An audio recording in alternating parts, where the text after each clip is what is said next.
Oke, bismillahirrahmanirrahim. Assalamualaikum warahmatullahi wabarakatuh. Halo sahabat ISQ, kembali lagi di SCT Insight di pagi hari ini bersama dengan saya Puput, salah satu senior consultant dari e-consulting. Nah, di hari Senin ini, di mana kita memulai hari, saya ingin sharing nih tentang generasi Z dan evolusi budaya kerja modern. Oke. Jadi kenapa saya ingin mengulas mengenai kenapa sih generasi Z gitu ya. Ini sebenarnya bermula dari ada salah satu video TikTok yang viral tentang salah satu HR yang waktu itu ada melakukan wawancara kerja dengan generasi Z dan kemudian HR ini menyampaikan bahwa wah generasi Z ini banyak banget maunya ya gitu. Nah, ini saya ingin lebih mengulik lebih dalam gitu ya. Apa sih yang membuat generasi Z ini dalam tanda kutip dilihatnya banyak maunya gitu. Nah, jadi saya coba cari-cari artikel dan semalam nih masih fresh banget dari oven, saya ada ketemu tentang salah satu artikel di Kompas gitu. Nah, ini yang ingin saya coba ulik gitu ya. Jadi bahwa ada 5 tren dunia kerja yang dipopulerkan Gen Z yang menurut mereka tuh sangat mengutamakan terkait kesehatan mental. Nah, jadi Gen Z ini memang dilihatnya mungkin oleh generasi-generasi sebelumnya itu cukup unik gitu ya, termasuk dalam perilakunya di dunia kerja. Nah, mereka adalah generasi yang amat menyadari pentingnya kesehatan mental dan kesejahteraan pribadinya, di mana secara kolektif kepribadian mereka berhasil mengguncang dunia profesional, lewat cara-cara baru untuk mencapai kesuksesan dan kebahagiaan. Di mana sepanjang tahun 2023 kemarin ada sejumlah tren dunia kerja yang dipopulerkan oleh Gen Z yang sempat viral di TikTok. Nah, apa aja sih tren-tren tersebut? Ini juga untuk pemahaman kita ya, untuk bisa memahami Gen Z itu orang-orangnya seperti apa. Oke, pertama adalah tentang lazy girl job, di mana lazy girl jobs adalah istilah yang dipakai untuk mengacu pada pekerjaan yang memiliki sedikit tekanan tetapi tetap mendapat gaji yang bagus. Nah, ini nih yang kayaknya nih banyak berseliweran ya informasinya gitu ya. Gen Z dinilai, wah kalau bisa kerja itu langsung cepat dapat banyak duit gitu ya, cepat kaya gitu. Itu mungkin persepsi orang banyak gitu. Dan ini juga kalau kita lihat pertama kali dipopulerkan oleh TikToker bernama Gabriel Judge pada Mei tahun lalu dengan memberikan contoh pekerjaan seperti account manager atau pekerjaan non teknik di perusahaan teknologi yang menurutnya itu bisa mendapatkan gaji yang besar dengan pekerjaan yang ya tidak terlalu bikin pusing gitu ya. Dimana kalau di sini caption yang ditulis adalah lazy girl jobs are my favorites. All I do is copy and paste the same emails, take 3 until 4 call a day, take my extra long break, take more breaks, and get a nice salary. Yang artinya pekerjaan cewek pemalas ini itu adalah favorit saya karena yang saya kerjakan hanya melakukan copy dan paste gitu kalau kata orang Indonesia pada email yang sama, kemudian melakukan telepon atau mungkin Zoom meeting 3 sampai 4 kali dalam sehari, dan kemudian long break ya, break atau istirahatnya tuh banyak gitu. Dan kemudian secara salary atau gaji itu oke banget. Nah, ini adalah sebutan pertama nih yang memang dipopulerkan oleh Gen Z. Oke, kemudian yang kedua itu adalah Snail Girl Era. Apa sih Snail Girl Era itu?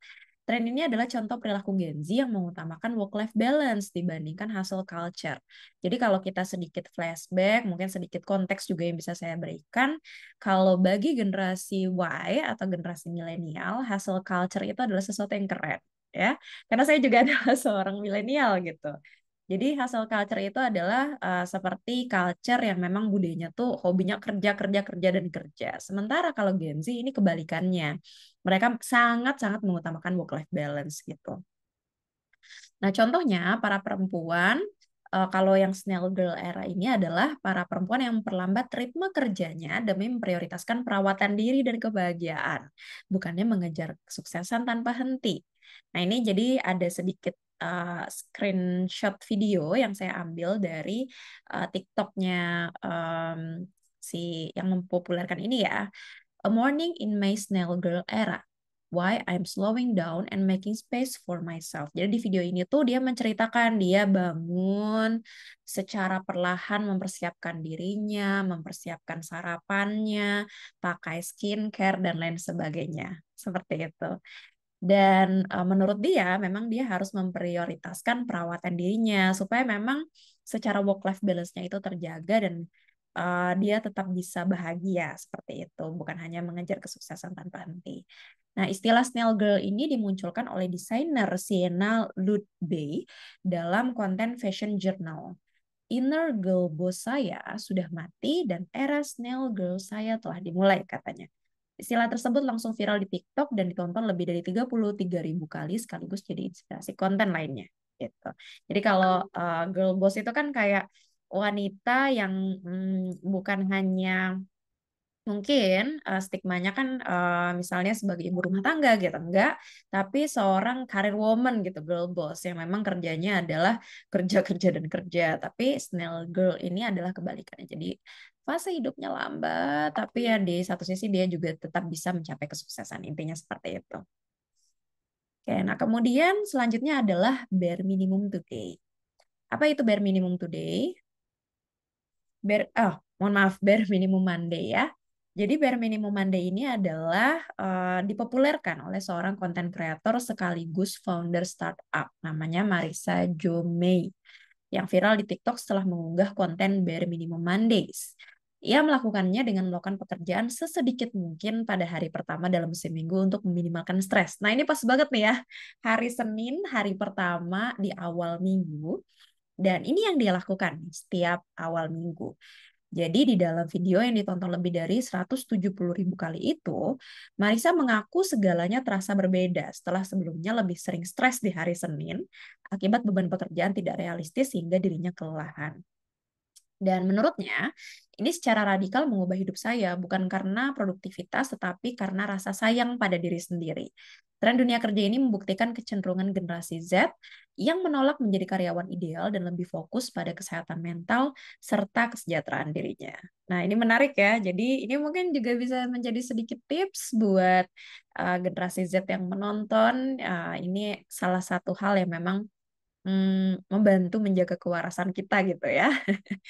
Di mana memang di hari Senin itu sangat kental stigmanya dengan wah seluruh pekerjaan tuh kayaknya nggak ada habisnya di hari Senin karena itu sempat kepospon di Sabtu dan Minggu dan di mana jadi sangat banyak workload yang harus ditangani di hari Senin. Nah, jadi bagaimana cara meminimalisir tingkat stres di di awal minggu yaitu adalah hari Senin yaitu dengan melakukan bare minimum Mondays kata Marissa Jo May. Oke, kita lanjut lagi. Dan ini juga ada yang namanya managing up.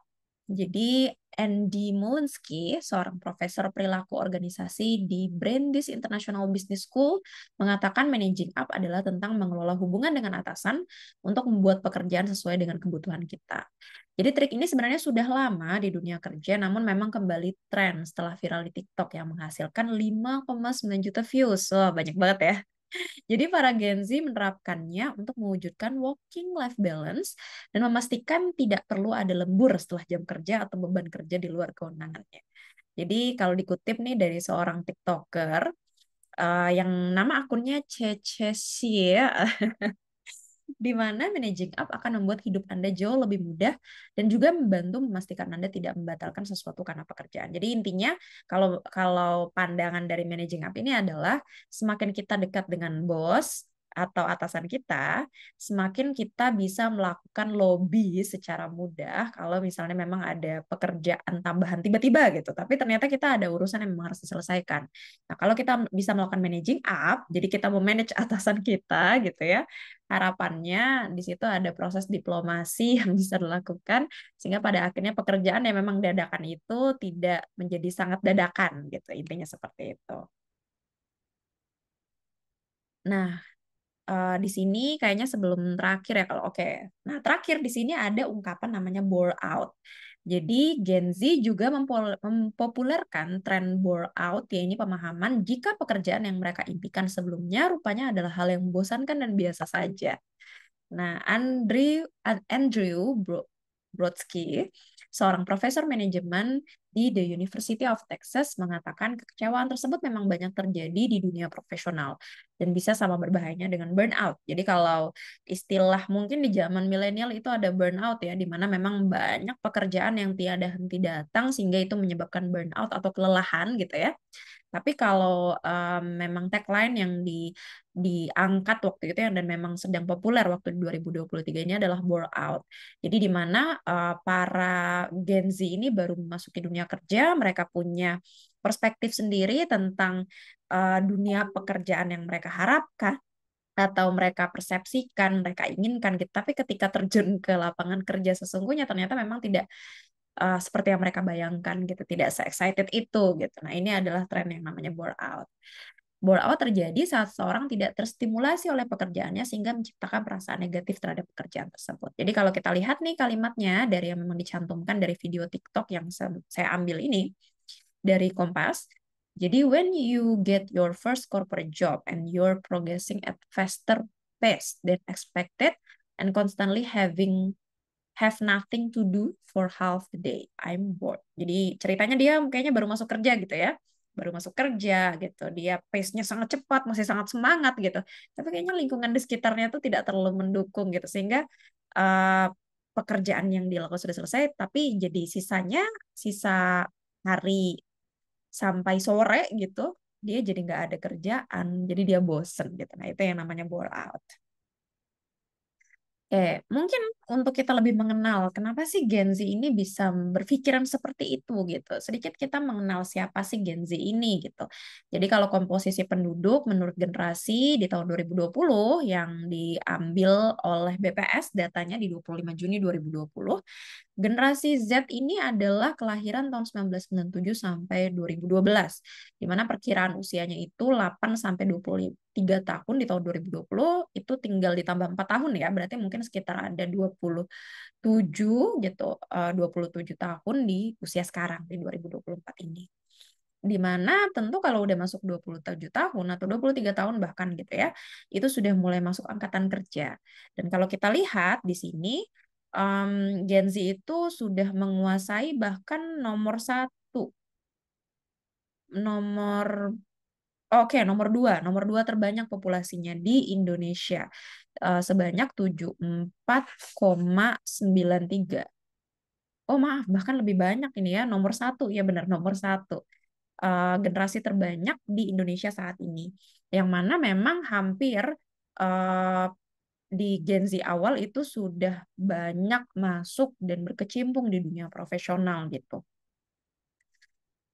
Dan kalau misalnya ditanya kenapa sih apa ya, kayaknya banyak banget gitu generasi-generasi sebelumnya yang bingung gitu ya dengan cara kerja Gen Z. Ketika Gen Z masuk ke dunia profesional, ada aja gitu tingkah-tingkah atau perilakunya yang bikin generasi-generasi sebelumnya tuh bertanya-tanya ini kenapa gitu ya bisa perilakunya terbentuk seperti itu. Jadi Gen Z ini adalah orang-orang yang memang lahir di era digital dalam dunia yang terhubung dan menghabiskan setengah dari waktu bangun mereka itu di depan layar, di mana generasi Z dibentuk oleh budaya internet dan umpan media sosial.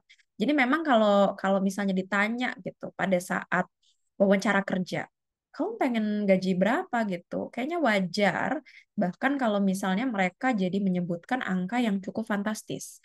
Atau mungkin bisa jadi menjadi wajar mereka jadi kayak adu kemampuan gitu ya, karena memang mereka secara pendidikan juga sudah lebih baik dari generasi-generasi sebelumnya gitu. Dan pun mereka ini menyaksikan gerakan keadilan sosial, isu-isu gender yang ditinggalkan, dan eksploitasi sumber daya alam sejak dini, di mana mereka jadi sangat peka dan kepekaannya tuh unik gitu, dan sikap yang kuat terhadap kesetaraan dan praktek bisnis yang etis gitu. Dan dengan membawa aspirasi mereka yang berwawasan ke depan gitu dalam dunia kerja, para profesional muda Gen Z siap untuk mengubah bisnis. Yang bisnis kita mungkin seperti biasanya, ya as usual-nya itu seperti apa sih, tapi ketika Gen Z ini mulai masuk ke dunia profesional, inilah yang mungkin nanti akan menjadi suatu culture baru yang nanti akan terbentuk gitu. Tapi apakah tempat kerja kita siap untuk mereka? Nah, tidak sepenuhnya. Jadi menurut data dari penelitian baru Talent LMS dan Bamboo HR, lebih dari satu dari 3 Gen Z yang bekerja merasa sulit untuk mengatasi tekanan dan stres di tempat kerja. Dengan 91% mengalami setidaknya satu gejala stres, mereka membutuhkan dukungan yang lebih baik dari pemberi kerja mereka. Jadi jika tidak mendapatkannya, mereka akan berkemungkinan besar untuk meninggalkan pekerjaan. Seperti misalnya burnout, itu alasan-alasannya ya. Kemudian dan kurangnya keseimbangan kerja, hidup atau work-life balance merupakan alasan utama Gen Z berhenti dari pekerjaan mereka setelah gaji yang tidak memuaskan. Seperti itu. Jadi dikutip juga dari survei yang dilakukan oleh Talent LMS dan Bamboo HR bahwa mental health days are important for 82% of employee Gen Zers. Jadi mental health, hari di mana mental health itu eh, apa ya? Hari mental health, terkait mental health itu penting menurut 82% dari para pekerja Gen Z, di mana ditemukan dari survei ini juga bahwa mental health ini menjadi major concern dari Gen Z, di mana setengah dari responden ingin mendapatkan mental health training dari dari pemberi kerjanya mereka, dan bahkan 8 dari 10 itu ingin adanya hari mental health di tempat kerjanya mereka. Unik ya. Jadi bukan cuma di dalam perusahaan itu kan, ya kalau di perusahaan mungkin mereka para pemberi kerja itu berpikir bagaimana target itu bisa tercapai. Tapi si yang menerima pekerjaan, terutama jika yang menerima pekerjaan ini adalah Gen Z, berharap supaya bisa mencapai target. Ini penting nih adanya training terkait mental health. Oke, ini bagi Anda para pemberi kerja, tolong diperhatikan ya. Karena ini adalah suatu culture yang makin lama ini akan makin besar seperti itu. Karena Gen Z ini juga akan semakin lama semakin banyak masuk menjadi tenaga kerja profesional seperti itu ya. Dan kemudian juga masih dari penelitian yang sama bahwa menurut 76% dari para pekerja Gen Z, tempat tempat bekerja yang terbaik itu adalah yang memang mengutamakan nilai-nilai seperti caring, friendly, dan orang-orang yang memang secara sosial itu adalah orang-orang yang secara socially conscious people. Jadi orang-orang yang memang secara sosial itu sadar gitu. Jadi young adults atau si para dewasa-dewasa muda ini gitu, si Gen Z ini ingin rekan kerjanya atau bahkan manajer dan eksekutifnya itu caring gitu, peduli sama mereka. Mereka ingin menjadi um, apa ya, orang-orang yang friendly, caring, dan sadar akan dunia di sekitar mereka. Di mana Gen Z ini bring their value for social justice and environmental change to the workplace. Jadi membawa nilai-nilai sosial, keadilan sosial, dan kemudian juga perubahan-perubahan environment gitu, perubahan-perubahan lingkungan ke dunia kerja. Jadi an organization that nurtures and reflects. Jadi organisasi yang memang menyuburkan itu dan kemudian juga menunjukkan nilai-nilai itu akan menjadi tempat kerja yang menurut mereka tempat kerja terbaik untuk uh, mereka menetap seperti itu. Nah, jadi kalau misalnya kita kembali nih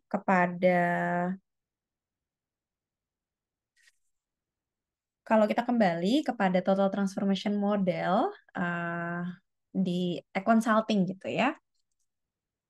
Mungkin nih ya, mungkin saya coba lihat dari perspektif ini. Perusahaan itu sudah membangun yang namanya structure, orang-orang terbaik yang mereka tempatkan di sana. Oh, kemudian juga sudah membangun strategi paling mumpuni, dan kemudian sistem seperti SOP dan sebagainya untuk bisa mencapai misi, visi, dan goals. Kalau kita melihat kepada bisnis transformation ya, bagaimana membuat structure, strategi, dan sistem untuk kemudian itu bisa mencapai execution dan untuk kita eksekusi dan kemudian mencapai performance, ini adalah hal yang relatif lebih mudah. Kalau saya katakan ya, relatif lebih mudah untuk dituliskan, dicantumkan. Tapi kalau misalnya kita berbicara siapa sih yang menjalankan sistem? siapa sih yang berada di bawah structure dan siapa yang menjalankan strategi, maka kita kembali kepada people. Dan kalau kita berbicara tentang people, maka kita berbicara juga tentang culture transformation, di mana people-people ini atau orang-orang ini gitu ya memiliki beliefs, kepercayaannya masing-masing yang mereka bawa dari kecil dan kemudian masuklah ke sebuah perusahaan. Di mana di sebuah perusahaan ini terdapat value, nilai-nilai yang memang ada di dalam perusahaan untuk bisa mencapai misi, visi, dan goals. Di mana dari value-value yang di-create di dalam perusahaan itulah yang membentuk behavior orang-orangnya, seperti itu. Dan pada akhirnya nanti culture transformation ini dapat membentuk yang namanya high commitment dan untuk bisa high commitment untuk melakukan eksekusi dan kemudian terjadilah yang namanya performance seperti itu. Tapi terlepas dari semua itu dan bahkan terlepas dari apapun generasinya, sebenarnya peran leader ini sangat penting gitu. Jadi peran leader ini menjadi sangat krusial karena bukan hanya orang-orang dari generasi-generasi sebelumnya yang harus dipahami. Jadi ada mungkin generasi X atau mungkin baby boomers yang masih bekerja di perusahaan. Kemudian ada generasi X yang harus juga dipahami. Ada generasi Y yang juga ini kayaknya empot-empotan dulu ya gitu ya. Menyulitkan juga gitu pada masanya untuk dipahami. Dan sekarang pun juga masuk ada generasi Z yang mana generasi Z ini dengan segala kemampuan digitalnya, segala pemahaman yang mereka dapatkan dari dunia digital, tempat mereka besar gitu ya, pimpinan juga dituntut harus bisa memahami kontekstual-kontekstual itu. Jadi kalau misalnya belakangan ini memang sedang ramai gitu ya, seperti yang saya sebutkan tadi di awal, sedang ramai, wah, em, Gen Z ini banyak maunya ya gitu. Dari seorang HR yang itu sedang viral saat ini gitu. Gen Z ini kok gini sih, Gen Z ini kok gitu sih gitu. Ini adalah menjadi tugas besar kita bersama gitu. Bahwa ya mau tidak mau, sadar tidak sadar, Gen Z dengan belief yang sudah mereka bawa gitu ya di sepanjang hidupnya dan memasuki dunia kerja itu menjadi suatu tantangan tersendiri untuk bisa memahami mereka. Dan kemudian dari pemahaman itu tersebutlah diharapkan bisa kita mendekati mereka, kemudian membangun komitmen mereka, dan untuk pada akhirnya bisa kita bersama-sama mereka itu untuk mencapai performance seperti itu. Nah, jadi bagaimana sih kalau misalnya ditanya ya, gimana cara kita bisa memahami si Gen Z ini gitu? Nah, ini adalah framework yang juga kami tawarkan gitu ya, yang kami usungkan di dalam e-consulting yang namanya framework Total Transformation Toward Performance. Oke. Di mana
di mana kalau kita lihat framework ini bisa kita analogikan sebagai rumah, di mana di sini mulai ada dari fondasi, tiang, dan juga atap. Nah, ini adalah kurang lebih rumah yang bisa kita bangun untuk nanti membangun para Gen Z ini bagaimana bisa kita menciptakan high commitment tadi ya. Kita mulai terlebih dahulu dari fondasi, yaitu ada meaning purpose plus energy, kemudian talent DNA dan growth mindset. Jadi fondasi yang paling dasar ini adalah meaning purpose plus energy.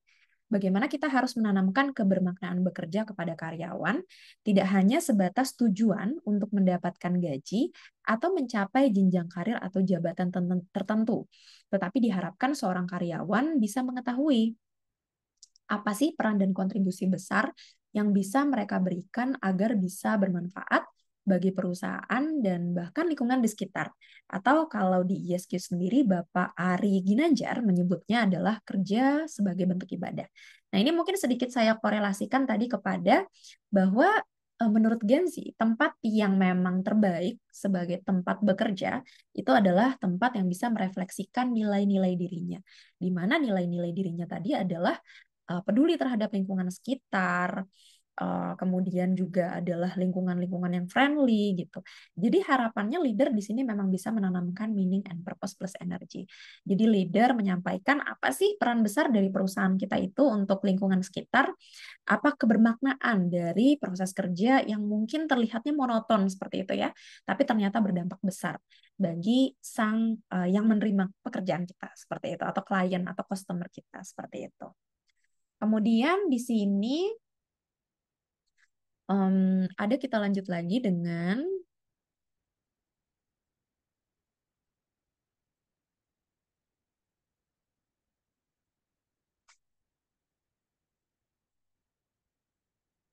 energi ya, dimana kalau energi ini, kenapa ini menjadi penting, bukan hanya meaning purpose gitu ya.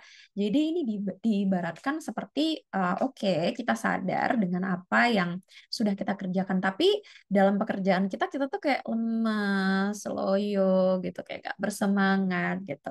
Nah, pentingnya penanaman energi ini agar kita bisa selalu semangat dan menggebu-gebu gitu ya dalam mencapai apa yang kita harapkan. Karena kalau berdasarkan teorinya, kalau kita terus berada di high energy, ini seperti akan menarik magnet-magnet rezeki juga gitu. Jadi magnet-magnet di mana apa yang kita harapkan itu akan lebih cepat terjadi kalau kita berada di high energy. Jadi bukan low energy yang sedih, galau, nggak gitu ya. Nah, kemudian ada lagi fondasi kedua yang namanya talent DNA. Jadi talent DNA ini adalah tools yang bisa melihat apa yang menjadi keunikan masing-masing karyawan kita. Jadi kalau kita bicara nih, Gen Z ini unik banget sih. Emang dia tuh maunya apa? Orangnya kayak gimana sih? Nah, talent DNA ini adalah tools yang tepat untuk kita tahu preferensi karyawan kita, apalagi si generasi Z ini, itu seperti apa sih? Apakah dia orangnya yang inovatif, senang ngulik gitu ya, atau misalnya senang berpikir yang dalam, atau misalnya orang yang suka aksi. Nah, ini kita bisa tahu dari talent DNA-nya. Jadi dengan harapan kalau kita lebih mengenal mereka, kita juga bisa lebih tahu jenis pekerjaan apa yang nanti cocok untuk diberikan kepada mereka. Seperti itu. Nah, kemudian fondasi yang ketiga di sini ada growth mindset. Jadi growth mindset ini adalah pikiran yang terus berkembang. Jadi bukan kalau misalnya ketika diberikan tugas gitu ya, saya nggak mau, saya nggak bisa gitu, enggak. Tapi bagaimana kita bisa terus menanamkan growth mindset ini kepada karyawan kita tadi, terutama Gen Z. Jadi bagaimana dengan setiap peluang yang ada, Gen Z ini diharapkan bisa selalu open dan terbuka untuk mempelajari hal baru. Tapi tidak terbatas hanya pada hal baru saja, tapi juga bagaimana bisa mereka menerima budaya-budaya yang mungkin memang sudah ada, tapi budaya lama itu bisa kita kembangkan menjadi sesuatu yang bisa membantu kita untuk mencapai performance seperti itu. Jadi tidak hanya kepada sesuatu yang baru terbukanya, tapi bagaimana kita bisa menerima mungkin hal-hal lama yang sudah ada, tapi bagaimana dengan hal-hal lama itu kita bisa create sedemikian rupa sehingga tadi bisa mencapai performance. Oke, dan kemudian ada, tadi saya sudah bahas tentang fondasi, kita akan bahas tiang. Jadi tiang ini kalau kita bicara bagaimana kita membangun sistem gitu ya tadi ya. Ada sistem yang namanya strategi, kemudian structure, dan beberapa lainnya. Sistem itu juga sama dengan tiang ini. Jadi kalau kita lihat di sebelah paling kiri ada business transformation gitu ya. Tadi saya sudah sebutkan ada strategi, sistem, sama structure. Nah, kemudian juga itu perlu kita bangun. Jadi bukan sesuatu yang kita tinggalkan, tapi itu juga perlu kita bangun. Dan kemudian selanjutnya di sini adalah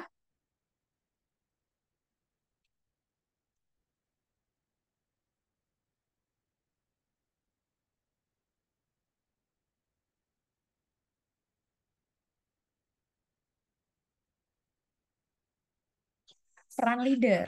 Jadi leader ini bagaimana bisa mengalainkan antara oke, saya punya strategi untuk mencapai visi, tapi di satu sisi juga saya punya orang nih gitu. Orang-orang yang harus dikembangkan yang tadi kita sebut sebagai culture transformation. Nah, posisi leadership ini itu ada di tengah-tengahnya. Jadi bagaimana peran leader untuk bisa menyeimbangkan antara business transformation dengan culture transformation, dan tentunya bagaimana cara menyeimbangkannya, tentu si leader ini juga harus dibekali, baik itu soft skill maupun hard skill. Ini yang kita sebut sebagai leadership development program. Nah, terus kita naik lagi nih ke atas, ada atap namanya 3.0 coaching. Jadi atap 3.0 coaching ini bukan berarti dari proses si leader tadi ya, leader yang sudah bisa tadi mengatur beban antara keduanya gitu, diharapkan juga bisa memahami 3.0 coaching. Jadi leader ini tidak hanya, mungkin kalau orang memahaminya, oh kalau coaching, kayaknya coaching ini cuma dilakukan ketika memang ada yang bandel gitu ya dalam tanda kutip, atau mungkin oh dia tidak perform gitu makanya dipanggil untuk coaching. Nggak seperti itu. Jadi coaching ini lebih kepada bagaimana leader itu atau orang atau yang memang nanti melakukan coaching memahami apa sih potensi paling dalam yang dimiliki oleh si karyawan ini untuk nanti bisa dikembangkan. Jadi harapannya seperti itu. Jadi tidak tidak kita melihat kekurangannya, tapi kita melihat apa potensi terdalamnya yang kemudian itu bisa dikembangkan. Ada lagi kemudian atap kedua namanya communication plus NLP. Jadi tentu saja untuk bisa kita melakukan coaching, agar kita bisa mengkonekkan antara tujuan pribadi dari karyawan dengan tujuan besar organisasi, maka para leader perlu dibekali dengan cara komunikasi yang baik, yang tidak menyudutkan dengan teknik-teknik NLP, yang secara langsung bisa diterima oleh otak seperti itu. Jadi harapannya terkonek nih antara apa yang menjadi potensi terdalamnya dengan apa yang menjadi tujuan organisasi. Tadi bagaimana penerimaannya, inilah dilakukan dengan communication plus NLP. Dan yang terakhir tentu saja yang paling penting ini perlu pengembangan kompetensi dan hard skill yang ujungnya nanti di ujung atap di sini diharapkan kita bisa mencapai performance. Seperti itu. Oke, alhamdulillah nggak terasa nih kita sudah bincang-bincang ya, bincang-bincang ya. Saya sudah menyampaikan materi, itu sudah tidak terasa di 739 ini. Semoga dengan materi yang saya sampaikan bisa memperkaya wawasan sahabat ISQ sekalian ya, sahabat SCT sekalian, untuk memahami Gen Z itu orangnya seperti apa sih gitu. Jadi bukan karena mereka apa ya, bukan karena mereka unik atau bahkan terlalu unik sehingga tidak bisa diterima. Justru harapannya dengan saya memberikan materi ini, kita bisa lebih memahami Gen Z itu seperti apa orangnya, preferensinya seperti apa, dan bagaimana cara men-treat Gen Z supaya uh, kita bisa membangun high commitment untuk bisa mencapai high performance di organisasi kita. Oke, alhamdulillah. Terima kasih sahabat-sahabat ISQ sekalian atas waktu yang telah diberikan. Semoga video ini bermanfaat. Insya Allah nanti kita ketemu lagi di pekan depan. Akhir kata saya ucapkan wassalamualaikum warahmatullahi wabarakatuh.